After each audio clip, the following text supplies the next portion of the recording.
When Michael Rivera clocked in for his morning shift at the Walmart distribution center, he expected the usual routine: check inventory, restock the shelves, maybe grab a coffee during his 15-minute break. Instead, when he pulled open freezer number 3 in the back storage area, his flashlight beam caught something that would haunt him for the rest of his life. There, between pallets of frozen vegetables and boxes of ice cream sandwiches, was his wife, Cassandra, 37 years old, frozen solid, her skin pale as winter frost, and pinned to her jacket with a safety pin was a handwritten note that read, "She broke my heart twice." But here's what made this case different from any other crime of passion. Michael didn't just kill her. He kept her there for 7 entire days, visiting her every single night after his shift ended, talking to her, apologizing to her, and no one, not a single coworker, not one customer, not even the security cameras, caught what was happening in that freezer until it was far too late.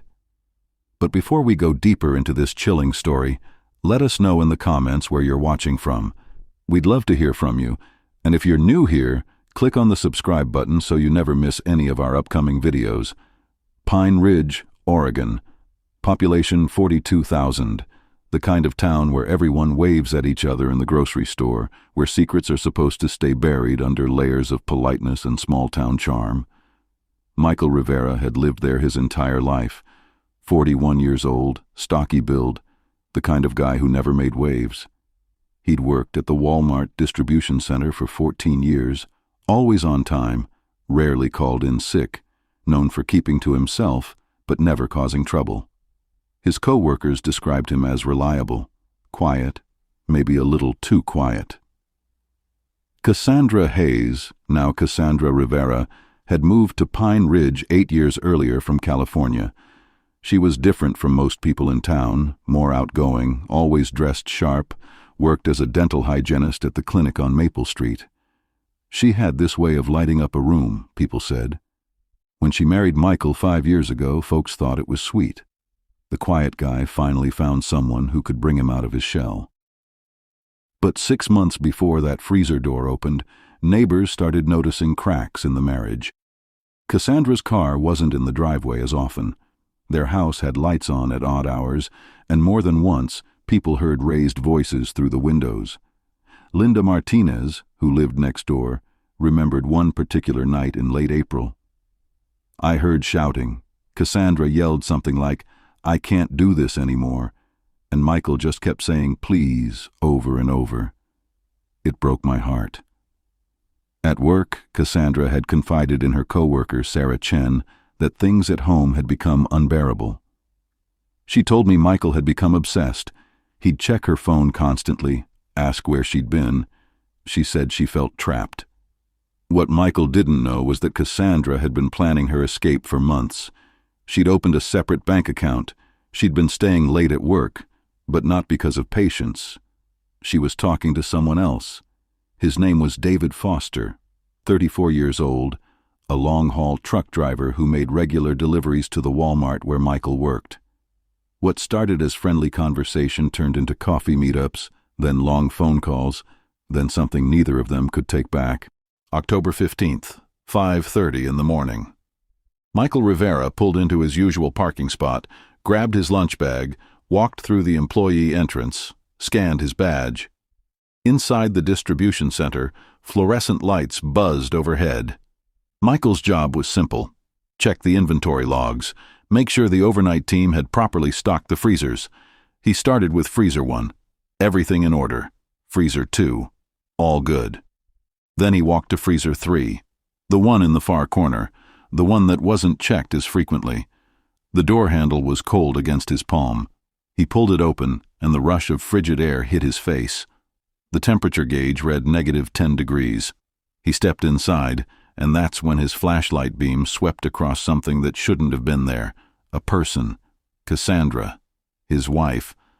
Her body was propped against frozen food boxes, seated upright. Her skin had taken on that terrible gray-blue color. Ice crystals had formed in her hair, on her eyelashes. She looked like a wax figure, something that couldn't possibly be real.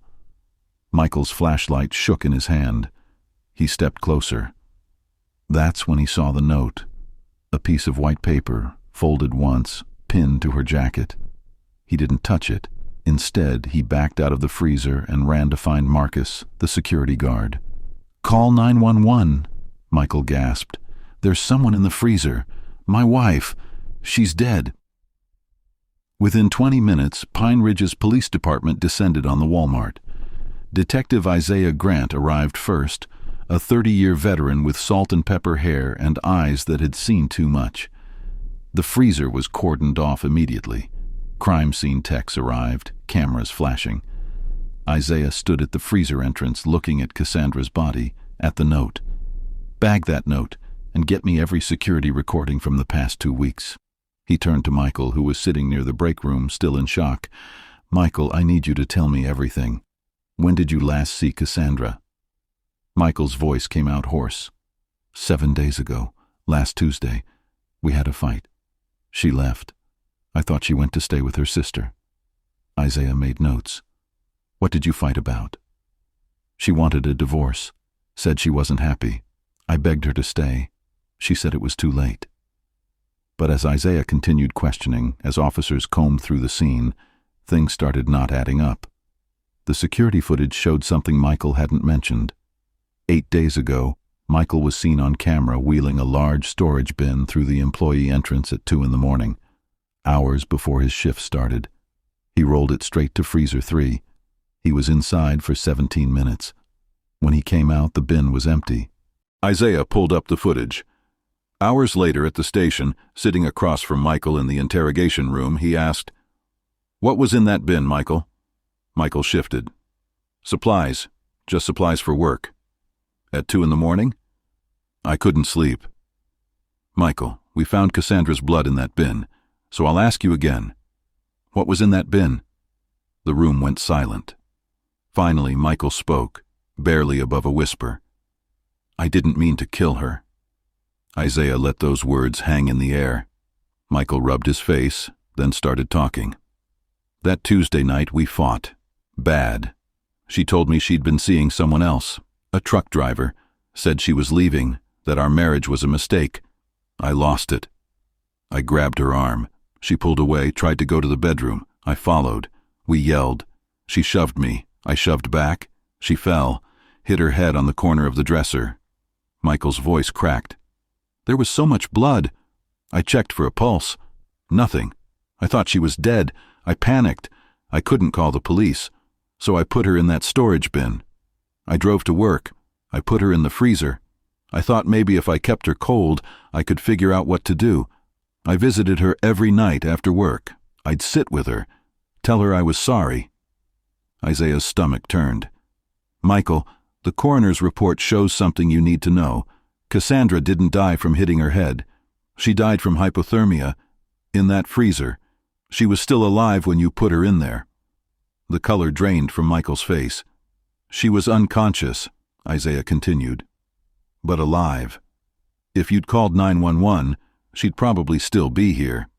Michael collapsed forward, sobbing. "No, I didn't know. I swear I didn't know." When detectives searched the Rivera home, they found Cassandra's journal. The entries from the last 6 months painted a picture of escalating control and fear. August 3rd. Michael went through my phone again. "I don't know how much longer I can do this." September 12th. "He follows me to work now, just watches. I'm scared." October 10th, 5 days before she died. "I told David I'm ready to leave. Michael suspects something. He's been so quiet. Too quiet. I don't know what he'll do." That entry was written in the afternoon.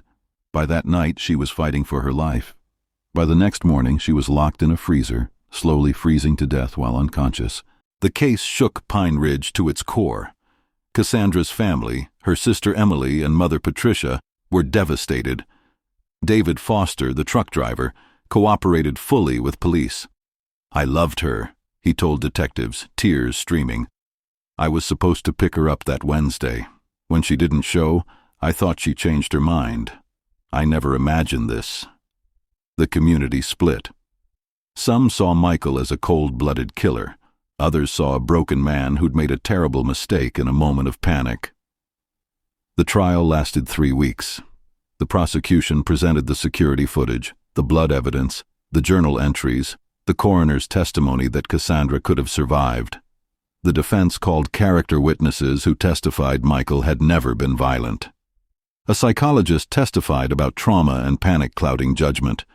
But the most devastating moment came when Emily took the stand. She looked directly at Michael. "You didn't just take my sister from me. You took someone who was trying to find happiness, trying to escape a situation that made her scared, and you punished her for it. You let her die alone in the cold. That's not love. That's possession." The jury deliberated for 6 hours. On the charge of second-degree murder, we find the defendant, Michael Rivera, guilty.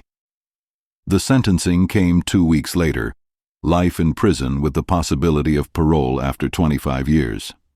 The judge looked at Michael. "Mr. Rivera, Cassandra died terrified and alone because of choices you made. Not one choice, but multiple choices over multiple days. You have to live with that." Today, Michael Rivera is serving his sentence at Oregon State Penitentiary.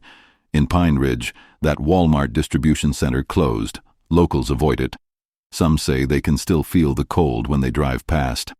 Cassandra's family started a foundation in her name, helping women escape dangerous relationships. Emily speaks at schools about recognizing warning signs, about understanding that love should never make you afraid. This wasn't just about jealousy. This was about control, about what happens when someone views another person as property. Detective Isaiah Grant retired 2 years after the case. In his final interview, he said, "Most people think evil is obvious, but Michael Rivera wasn't a monster until he was. That's what keeps me up at night. Any of us, under the wrong circumstances, can become something we never imagined." So here's what I want to ask you. Do you think Michael deserved life in prison, or was he a man destroyed by circumstances? Was this murder or a tragic accident? How would you feel if this happened to someone you loved? Could you ever forgive? Let us know in the comments. If this story gripped you, hit that like button. Subscribe for more true crime that will leave you thinking long after the video ends. Because these aren't just stories. These are real lives, real families, real consequences, and they deserve to be remembered.